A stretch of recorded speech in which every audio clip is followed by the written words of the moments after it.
السلام علیکم رحمۃ اللہ وبرکاتہ۔ بسم اللہ الرحمن الرحیم۔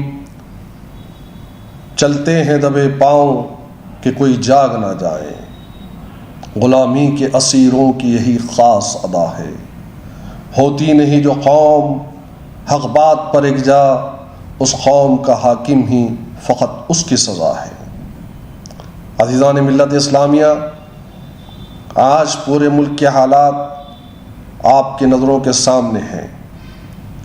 پچھلے کئی برسوں سے اس ملک میں فرقہ پرستی کا جو ننگا ناچ ہو رہا ہے، اس کا نشانہ تو یہاں کا مسلمان، یہاں کا دلت، یہاں کا آدیواسی اس کا نشانے پر ہے۔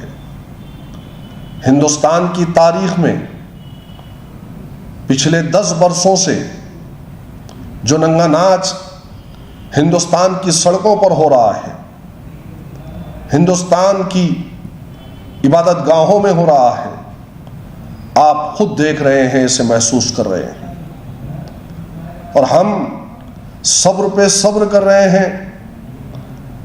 آج ہندوستان کے حالات سے ہر ایک واقف ہے، چاہے وہ کسی جماعت کا یا کسی پارٹی کا سانسد ہو یا ودھائک ہو یا MLA ہو، لیکن ایمانداری سے بتاؤ ہندوستان کے مسلمانوں، آج اقلیتوں کی، دبے کچلوں کی، آج دلتوں کی، آج آدیواسیوں کی، اور خاص طور سے مسلمانوں کی اگر کوئی آواز ایوان پارلیمنٹ کے اندر صدن میں اٹھاتا ہے تو الحاج بارسٹر اسد الدین اویسی صاحب ہے۔ ظلم کس پر بھی ہو، آج اویسی صاحب یہ نہیں دیکھتے کہ اس کا تعلق کس مذہب سے ہے، اس کے لیے آواز اٹھاتے ہیں۔ آواز اٹھانا اس ملک میں اگر جرم ہے تو اویسی صاحب اس جرم کو بار بار کر رہے ہیں۔ بتائیے کہ ہندوستان میں موب لنچنگ پر کسی نے آواز اٹھائی تو اسد الدین اویسی صاحب نے اٹھائی۔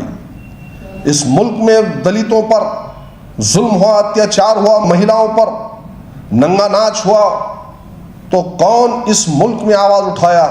تو بارسٹر اسد الدین اویسی صاحب نے آواز اٹھائے۔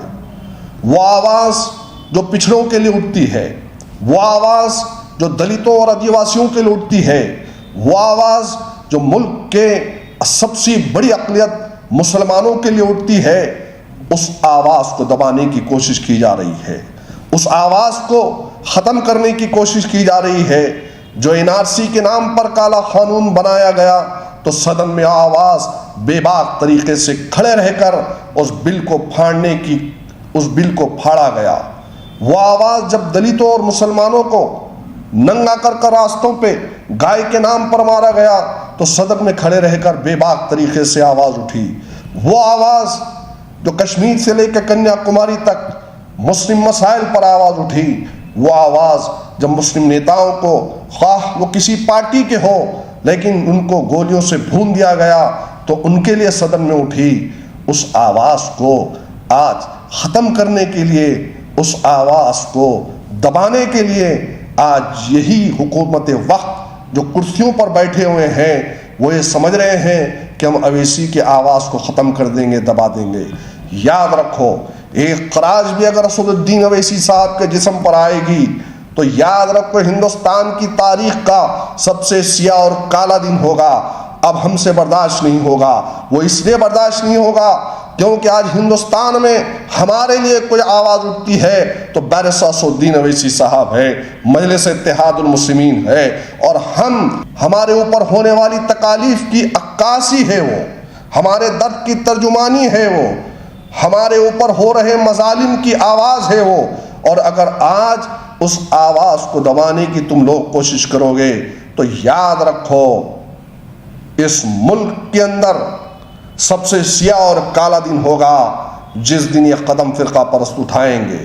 حکومت وقت یاد رکھ لو، ایوان کی کرسیوں پر بیٹھنے والے یاد رکھ لو، دہلی کی گدی پر وراجمان ہونے والے بیٹھنے والوں یاد رکھو کہ اویسی صاحب کی جسم پر خراج بھی اگر آئے گی تو ہندوستان کی سڑکیں اس بات کی گواہی دے گی کہ ہندوستان میں مسلمانوں کی ایک قیادت تھی، اور اسی کا نتیجہ ہے کہ اس قیادت کے جسم کو خروش آنے پر مسلمان خاموش نہیں بیٹھا، آج سڑکوں پر ہے۔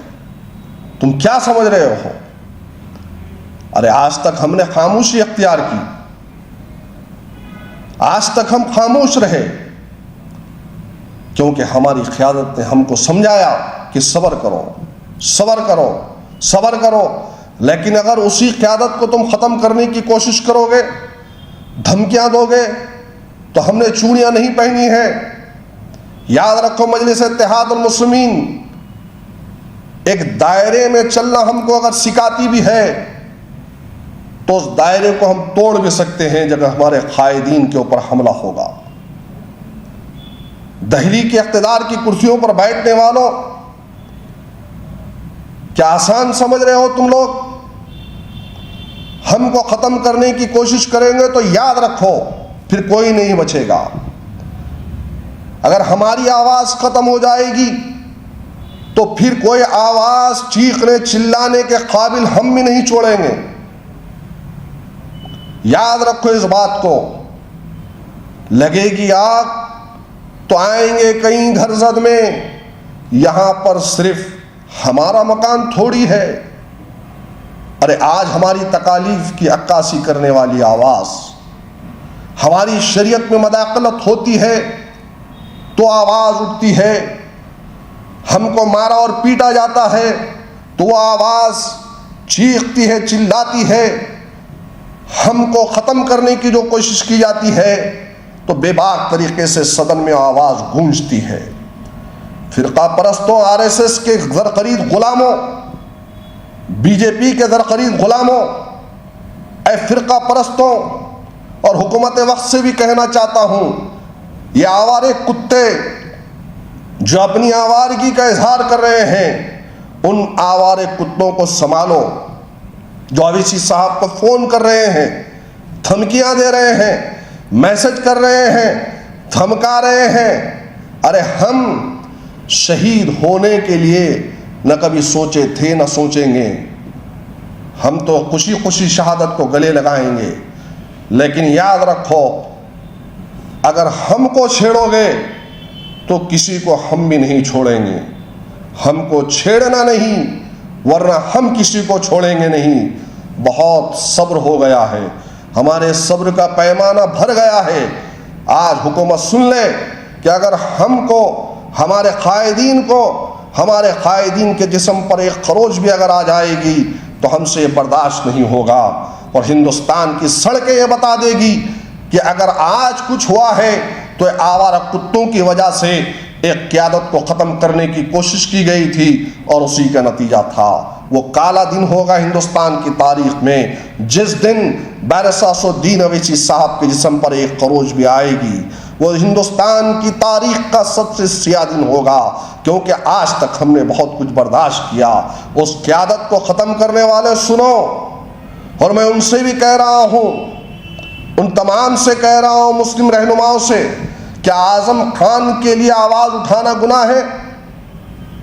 کیا اعظم خان کے گھر پر جا کر انہیں دلاسا دینا گناہ ہے؟ کہ راشٹروادی کے اس مسلم رہنما کے لیے آواز اٹھانا گناہ ہے؟ کیا عتیق احمد کے لیے آواز اٹھانا گناہ ہے؟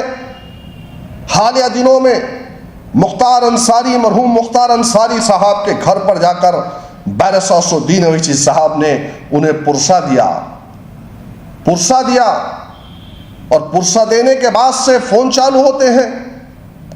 جیسے ہی پرسہ دیا اس کے بعد میں دوسرا نمبر اویسی کا، ارے وہ اور جماعتیں ہوں گی اور پارٹیاں ہوں گی کہ ان کے قائدین کو جیل میں ڈال رہے، گولی مار رہے، ان کا نہ لیڈر بول رہا، نہ ان کے لیڈروں میں وہ طاقت ہے، نہ گھروں پہ پہنچ رہے ہیں۔ لیکن مجلس اتحاد المسلمین روز اول سے مسلمانوں کے درد کو اپنا درد سمجھتی ہے، ان کے غموں کو اپنا غم سمجھتی ہے۔ یہی تو وجہ ہے کہ ہندوستان کی تمام سیاسی جماعتوں کے رہنماؤں کو تکلیف دی گئی، انہیں جیل میں ڈالا گیا، لیکن ان کے لیڈروں نے ان کے لیے نہیں بولا، نہ ان کے گھر پر گئے۔ لیکن بارساس الدین اویسی باوجود دوسری جماعت کے ہونے کے ان کے گھروں پر گئے، انہیں تسلی دی، انہیں ہمت دی اور کہا کہ آپ کو ڈرنے اور گھبرانے کی ضرورت نہیں۔ تو کیا یہی وجہ ہے کہ آج بیرسٹر اسد الدین اویسی صاحب کو ختم کرنے کے لیے فون کال کیا جا رہا ہے، میسیجز کیے جا رہے ہیں؟ یاد رکھو، یہ جو آوارہ کتے بھونک رہے ہیں، حکومت ان کا انتظام کرے، ورنہ اگر اویسی صاحب کے خدا نہ خواستہ، ہزار بار خدا نہ خواستہ جسم پر ایک خروش بھی آئے گی تو ہندوستان کا مسلمان اس کو برداشت نہیں کرے گا۔ وہ اس لیے نہیں کرے گا کہ اب ہمارے پاس اس کے بعد نہ کوئی قیادت ہوگی، نہ کوئی آواز ہوگی۔ اور میں تم سے بھی مخاطب ہوں، ہندوستان کے مسلمانوں، اب ہم کو اپنی جواں مردی کا مظاہرہ کرنا ہوگا۔ اب ہم کو بتانا ہوگا حکومتوں کو کہ تم آئے دن کسی نہ کسی کو نشانہ بنا رہے ہو، کوئی ان کے لیے ان کا لیڈر نہیں جاتا، لیکن الحمدللہ باوجود دوسری پارٹی اور دوسری جماعت کے ہونے کے بیرسٹر اسد الدین اویسی صاحب گھر تک پہنچے، ان کی تکلیف میں ان کے ساتھ رہے، ان کے غم میں ان کا ساتھ دیے۔ ان کے پارٹی کا لیڈر نہیں پہنچا لیکن اویسی صاحب پہنچے۔ یہ گناہ ہے؟ لگے گی آگ تو آئیں گے کہیں گھر زد میں، یہاں پر صرف ہمارا مکان تھوڑی ہے۔ سوچ سمجھ کر اقدام اٹھاؤ اور پھر جوابی کارروائی کے لیے بھی تیار ہو جاؤ۔ ہم خاموش نہیں رہیں گے، جیسا سوال ہوگا ویسا ہی جواب ملے گا۔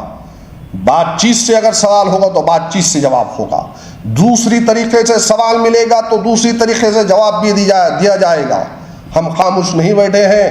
مجلس اتحاد المسلمین مردوں کی جماعت کا نام ہے، ہم نے چوڑیاں نہیں پہنی ہیں۔ ہماری قیادت کو ختم کریں گے، ہم مٹ جائیں گے، کٹ جائیں گے، ختم ہو جائیں گے، لیکن تمہیں بھی باقی نہیں رکھیں گے۔ خدا حافظ، شکریہ۔